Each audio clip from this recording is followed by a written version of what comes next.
Fait du jour sur WatchWeb TV, bonsoir et bienvenue. Démolition des boutiques à Bgiza.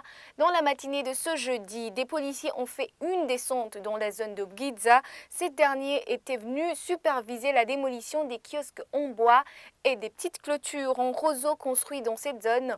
Les habitants dénoncent le délai court donné pour se préparer. De son côté, l'administrateur de la commune de Mukaza précise que c'est une mesure qui vise le renforcement de la sécurité. Sheila Irambona. À 9 h du matin de ce jeudi, les ruelles de la zone Bouiza, de la 2e à la 9e avenue, se sont vues assaillies par des policiers. Tous les habitants qui ont construit des kiosques en bois et des clôtures en roseau ont été sommés de les détruire. D'après ces habitants, ces actions font suite à une mesure qui a été prise par l'administration. Ils disent qu'ils n'ont pas eu le temps de se préparer, vu le court délai accordé par cette dernière. Non, cela fait juste une semaine que j'ai entendu cette décision, que nous devons démolir nos clôtures à roseau. Mais avec cette pauvreté qui se remarque ici, construire une clôture est très coûteux. Où est-ce que nous pourrons trouver cet argent pour la construire? L'administrateur de la commune Mukaza assure que cette décision n'a rien d'une surprise.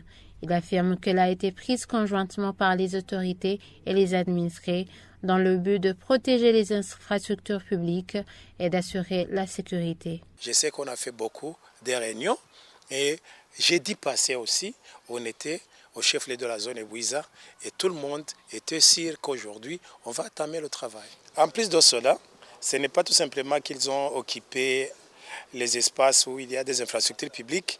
Il y a aussi un facteur qu'on doit dire ici, la sécurité.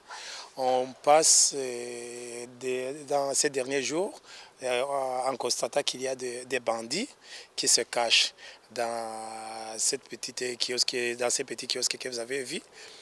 La police est en train de faire ce travail et nous demandons alors que tout un chacun doit dégager l'espace qu'il occupe illégalement. Les habitants de Bouiza ne semblent pas du même avis. Ils parlent d'une mesure qui vient détruire leur gagne-pain et qui pourrait être une source d'insécurité dans leur zone.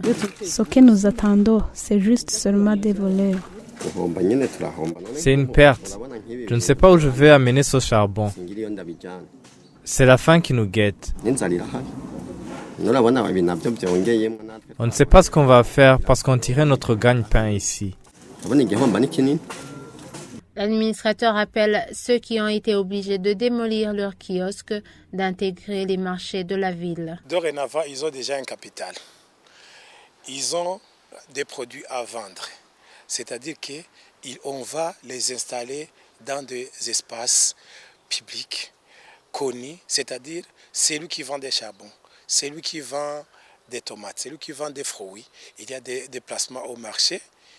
Il va aller s'installer au marché, mais il ne peut pas s'installer là où il trouve un espace public. Non, ça on ne peut pas accepter. Selon l'administrateur de la commune Mukaza, cette décision ne concerne pas uniquement les zones Bgiza et Buyendi, elle s'étendra également sur la zone Nyakabiga. Merci Sheila. C'est sur ce reportage que nous bouclons notre édition. À demain pour le prochain rendez-vous.